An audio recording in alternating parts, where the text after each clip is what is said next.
paralelo, né? Então, isso aqui é fantástico, né? Então, eu não sei quem que viu, quem que tinha lido o livro e lembrou dessa história, foi atrás e fez as fotos, mas foi fantástico. Eu, assim, fico com vergonha alheia pelo ex-ministro Dirceu, depois disso aqui. Não é um fatality daquele do... Eu sempre falo errado, parece que fatality é o Street Fighter, e não o que eu costumo dizer o jogo. Né? Um era da Sega, o outro era da Nintendo, né? Enfim. Mas é aquela coisa que é o golpe de misericórdia. Enfim, fico constrangido, mas não me forçou o dever. Enquanto eu falava aqui, eu já peguei a postagem, que é o seguinte. Foi a bomba da noite ontem, a última postagem de impacto no canal do Telegram, em que você já devia estar. Bomba! O companheiro Daniel, da luta armada, chama de mentiroso um certo José Dirceu. Ah, ironia! Na sua biografia, narrando, entre outros episódios, os seus dias de Daniel na clandestinidade, o ex-ministro-chefe da Casa Civil, José Dirceu, fala dos documentos da CPI do Banestado. E fala, olha, há uma memória guardada, que está lá no cofre do Senado.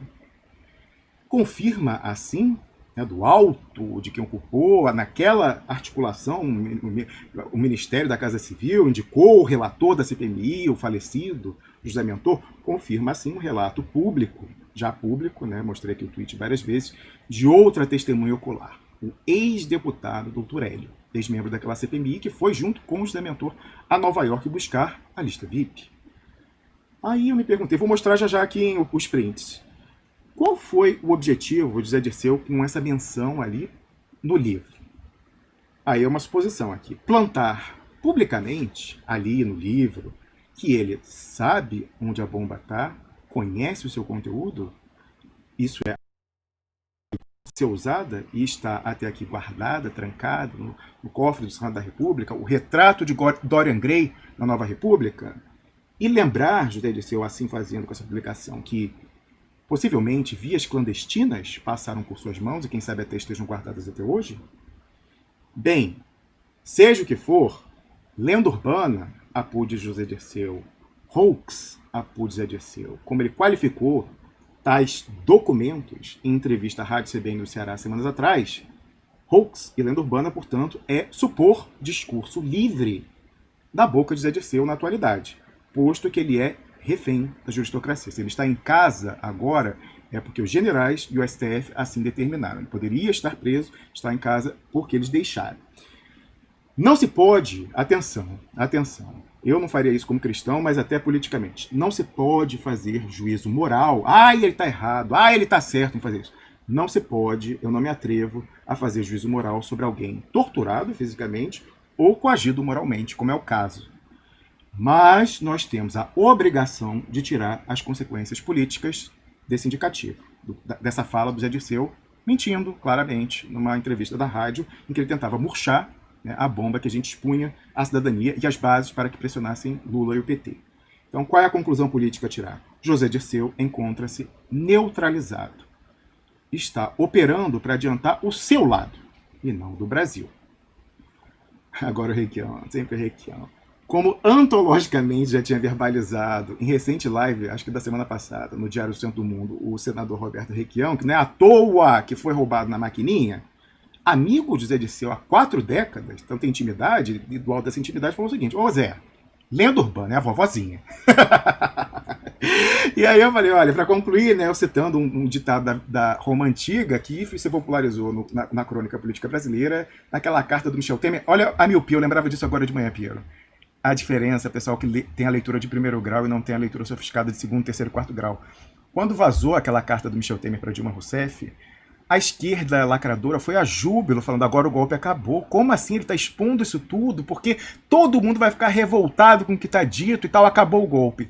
No dia, eu, você, amigos lá, falam assim, vocês são idiotas. Ele está se dirigindo não à cidadania brasileira. O colégio eleitoral dele são os deputados. E ali ele está refletindo as frustrações dos deputados com a Dilma Rousseff. Ele está ecoando isso. Ele vazou aquela porcaria. E isso é a maior peça de publicidade para cabular os votos na votação. Dito e feito. Né? Mas para você ver como as pessoas são ingênuas, incapazes na análise política. No dia, vai aí atrás. Web digital não perdoa. Os prints, como já mencionei, vai ver se naquela altura eu falei que era bom pra gente o vazamento daquela carta. Ou se eu falei que ali ele tinha se cacifado para ganhar os votos. Vai lá ver. Mas, enfim, voltando aqui. Então, naquela carta, o Temer começava com a epígrafe, verba volante, scripta manente. Né? Então, as palavras ditas oralmente voam, os escritos ficam.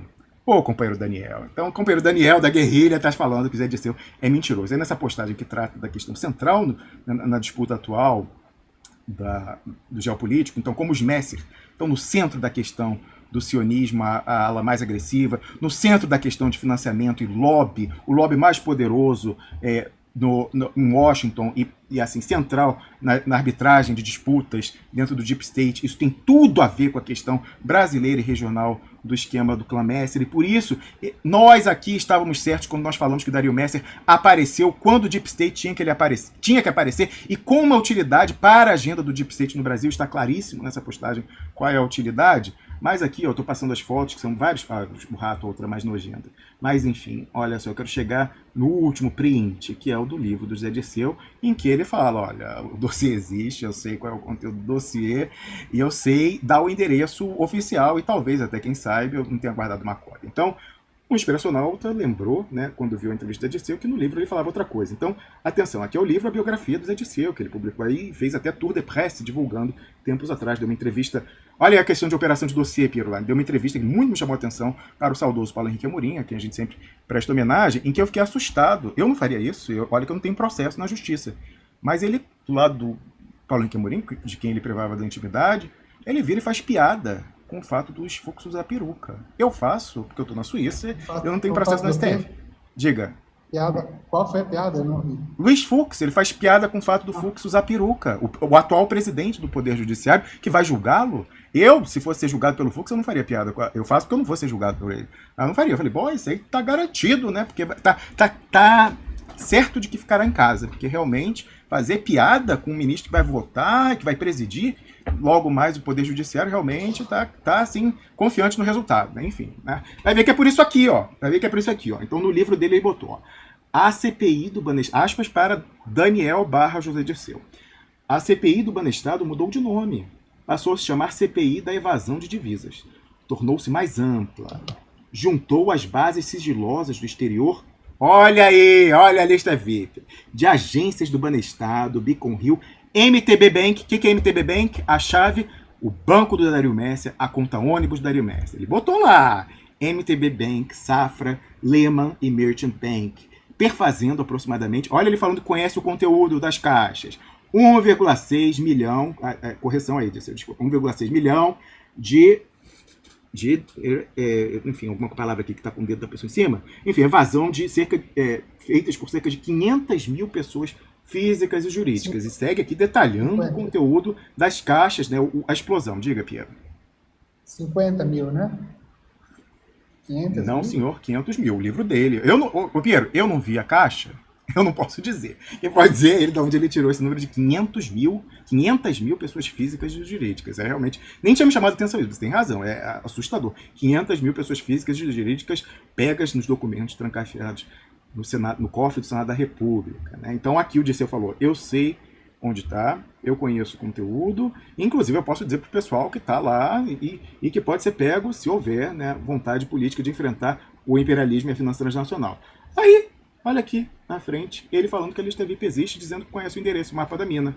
Então, mais pra frente, no livro ele coloca, ó, não deu em nada, o PSDB entrou para abafar, ele não fala do papelzinho dele do mentor para abafar, lógico, né? Que o autor do livro adota aquela máxima do Rubens de Cooper, o que é bom, o que é ruim, bom a gente mostra, o que é ruim a gente coloca debaixo do tapete. Então, quem enterrou o CPI foi o PSDB, não foi...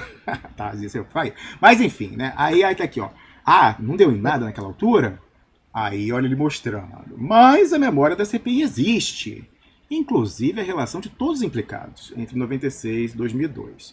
E aí, inclusive, ele mostra que uma coisa que eles, né, naquela missão kamikaze que eles deram pro Piguinho Vermelho, eles falaram, o Banestado foi investigado sim, as pessoas foram punidas porque pegaram os doleiros.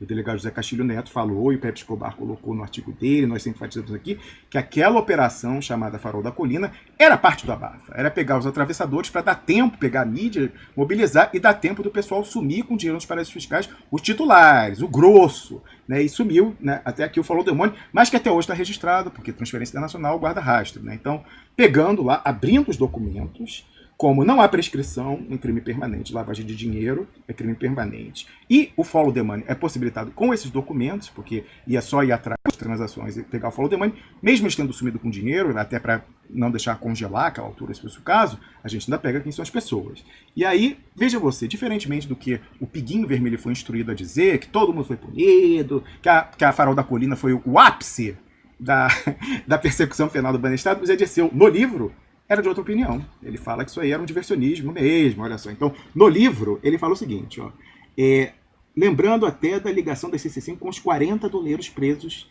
na Operação Farol da Colina. Outra empreitada da PF que só levou à prisão os peixes pequenos e nunca os peixes grandes. Está super diferente do discurso oficial do Piguinho Vermelho. Verba volante scripta manente, Piero Leiner. Está no cofre do Senado. O Senado da República. Vou pegar o tweet aqui do Dr. Hélio. Tem cópia disso no cofre do PT, na sede do Banco Central da China ou da Rússia? Porque no cofre do Senado está morto, né? Você não chega evidentemente, lá, né? Evidentemente. Evidentemente. O pessoal some com o processo da Receita, da Globo e tal, gente. Por favor, né? Enfim. Esse tempo todo que os caras tiveram, eles não conseguiram fazer nada. Né? É isso mesmo? É aquela peça de propaganda da Dilma que fizeram nesses dias e soltaram na internet?